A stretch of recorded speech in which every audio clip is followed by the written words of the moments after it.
Okay, so here's a quick demo of the test that I've done here. So basically, I've hooked up the unique colors for Hager just so I could get an indication of how good it would look if I do a pixel shader for the shadow specifically.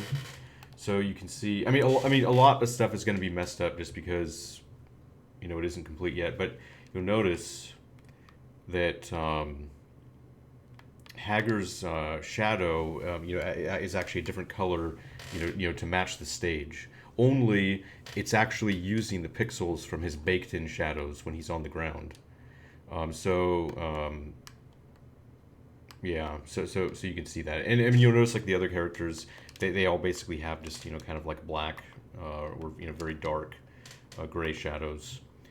Um, and I mean it's pretty subtle, although in some stages it's more noticeable than others. If I do the like the final uptown stage, see how the shadow actually matches the shadow in the stage, and so even though those are his baked-in shadows, um, I can color them uniquely now, with a pixel shader, and you can get some kind of like nice subtle effects. You see like there how, his baked-in shadow actually just kind of like blends in, exactly there where it meets. So it is kind of interesting.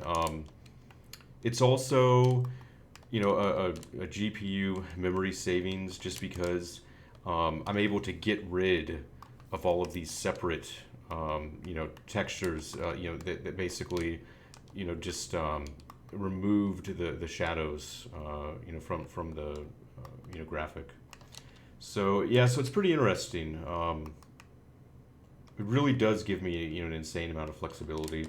You can see like the palettes haven't been hooked up for everything. Obviously, that's why most of the characters are red because that's like the first default palette, and obviously like the sky isn't using its uptown variation, but a lot of palettes have been hooked up for like like the fonts, or all those palettes are all coming in dynamically. I can go to the west side stage, and you can see how on the west side stage, all of the baked-in shadows, become purple. So yeah, so I mean, it's very subtle, but it is pretty neat. It's I mean, this is basically just kind of like just really, the ultimate in anal retentiveness. Where we really do just completely milk these original graphics for every single fucking thing they're worth. Um, and I can kind of show you too. Let me alter the pixel shader. I can kind of show you like how um,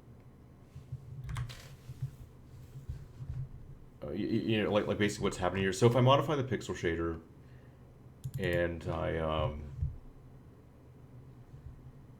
make it return like the color red, uh, I think it'll really illustrate, like how much, or like how many textures you can actually reuse. Because see like this texture, for example, was just just completely redundant. It was basically his just his standing high pain animation. But if you wanted him to be able to be grabbed and picked up in the air and not show the shadow, you basically had to make a separate one. But now you don't even need that one. You can just use one frame of animation for everything. Same thing with like his like air special attack. You can use the same frames as his ground standing attack. See like this one for example. You basically just use this, only you zero out the baked in shadow. So basically with this pixel shader change, you'll notice that see how uh, if we're in air and I do move, see how it makes everything red. And so you can see how these are actually the same frames. See, it's like the same frames as those. Only when I'm in air, I show the shadow is a solid red. So you can kind of see, how many things are actually just can be reused now. So see like there for example, see like when he lands, See, and see when he's picked up, it's actually still able to use the ground frame, only it's zeroing out his shadow there. So you see that too, like when he bounces in midair, it's basically using the same animation as when he's fallen, only it's just zeroing out shadows. So that is pretty fucking cool. I mean, because basically, if you think about it, it's essentially all the advantages of what they got in like Street Fighter 2, where they basically just did like a blob shadow that they could change the color or the palette of depending on the stage. Only like you're able to actually bake the shadows and make them look unique to every frame. So that is pretty fucking awesome. Yeah, you can see there too. Like, wow, crap, I missed it. See, like this frame for. See how I'm able to use the same, ground walking frame even when he's like jumping in air, because you're just zeroing out the shadows. So, it is pretty fucking cool, man. I mean, I mean, this was like an insane amount of work for, like a very small detail, but it's just one of those things where I've come this far, might as well just turn everything up to patent pending, because it was fucking irritating me. And the other thing too is, see, this is going to allow me to do like crap like if you're standing on top of a drum can and holding a character and then you pile drive them, which breaks the drum can.